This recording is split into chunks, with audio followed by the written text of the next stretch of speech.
श्री दुर्गा सप्तशती का 10वां अध्याय। शुंभ वध।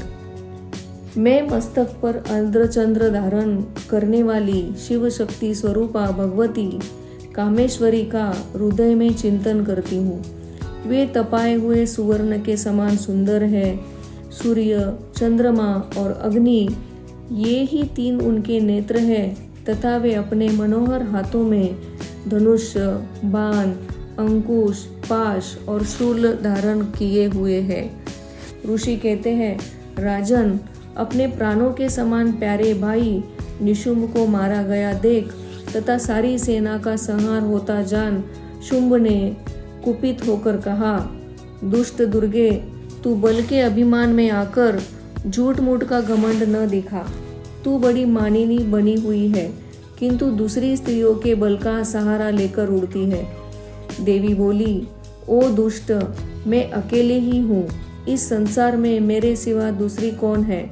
देख, ये मेरी ही विभूतियाँ है, अतः मुझ में ही प्रवेश कर रही है। तदनंतर ब्रह्मानी आदि समस्त देवियाँ अंबिका देवी के शरीर में लीन हो गई। उस समय केवल अंबिका देवी ही रह गई। देवी बोली, मैं अपनी ऐश्वर्य शक्ति से अनेक रूपों में यहाँ उपस्थित हुई थी। उन सब रूपों को मैंने समेट लिया। अब अकेले ही युद्ध में खड़ी हूँ। तुम भी स्थिर हो जाओ। ऋषि कहते हैं, तदनंतर देवी और शुंभ दोनों में सब देवताओं तथा दानवों को देखते देखते भयंकर युद्ध छिड़ गया।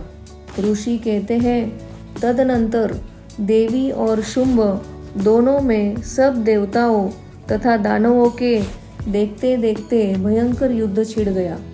बाणों की वर्षा तथा तीखे शस्त्रों एवं दारुण अस्त्रों के प्रहार के कारण उन दोनों का युद्ध सब लोगों के लिए बड़ा भयानक प्रतीत हुआ। उस समय अंबिका देवी ने जो सैकड़ों दिव्य अस्त्र छोड़े, उन्हें दैत्यराज शुंभ ने उनके निवारक अस्त्रों द्वारा काट डाला। इसी प्रकार शुंभ ने भी जो दिव्य अस्त्र चलाए, उन्हें परमेश्वरी ने भयंकर हुंकार शब्द के उच्चारण आदि द्वारा खिलवाड़ में ही नष्ट कर डाला। तब उस असुर ने सैकड़ों बाणों से देवी को आच्छादित कर लिया। यह देख क्रोध में भरी हुई उन देवी ने भी बाण मारकर उसका धनुष काट डाला। धनुष कट जाने पर फिर दैत्यराज ने शक्ति हाथ में ली, किंतु देवी ने चक्र से उनके हाथ की शक्ति को भी काट गिराया। तत्पश्चात दैत्यों के स्वामी शुंभ ने 100 चांद वाली चमकती हुई ढाल और तलवार हाथ में ली। उस समय देवी पर धावा किया। उसके आते ही चंडिका ने अपने धनुष से छोड़े हुए तीखे बाणों द्वारा अपनी सूर्य किरणों के समान उज्जवल ढाल और तलवार को तुरंत काट दिया। फिर उस दैत्य के घोड़े और सारथी मारे गए। धनुष तो पहले ही कट चुका था। अब उसके अंबिका को मारने के लिए उद्यत हो भयंकर मुदगर हाथ में लिया। उसे आते देख देवी ने अपने तीक्ष्ण बाणों से उसका मुदगर भी काट डाला। 30 पर भी वह असुर मुक्का तानकर बड़े वेग से देवी की ओर झपटा। उस दैत्यराज ने देवी की छाती में मुक्का मारा। तब उन देवी ने भी उसकी छाती में एक चांटा जड़ दिया। देवी का थप्पड़ खाकर दैत्यराज शुंभ पृथ्वी पर गिर पड़ा, किंतु पुनः सहसा पूर्ववत उठकर खड़ा हो गया। फिर वह उछला और देवी को ऊपर ले जाकर आकाश में खड़ा हो गया। तब चंडिका आकाश में भी बिना किसी आधार के ही शुंभ के साथ युद्ध करने लगी।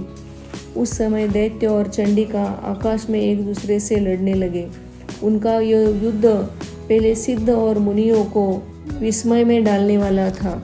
फिर अंबिका ने शुंभ के साथ बहुत देर तक युद्ध करने के पश्चात उसे उठाकर घुमाया और पृथ्वी पर पटक दिया।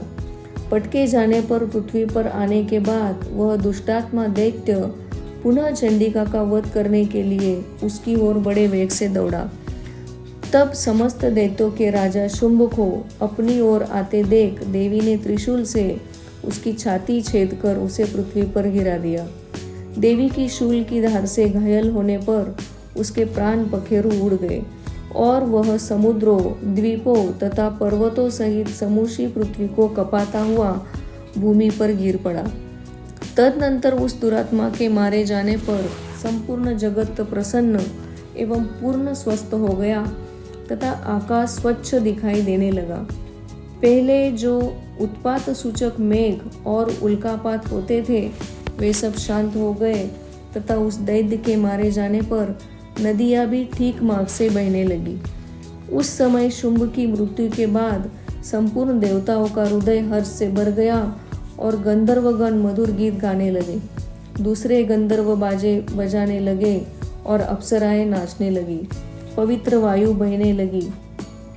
सूर्य की प्रभा उत्तम हो गई।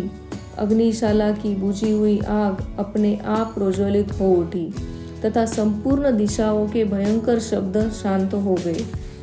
इस प्रकार श्री मार्कंडेय पुराण में सावर्णिक मनवंतर की कथा के अंतर्गत देवी महात्म्य में शुंभवध नामक 10वां अध्याय पूरा हुआ।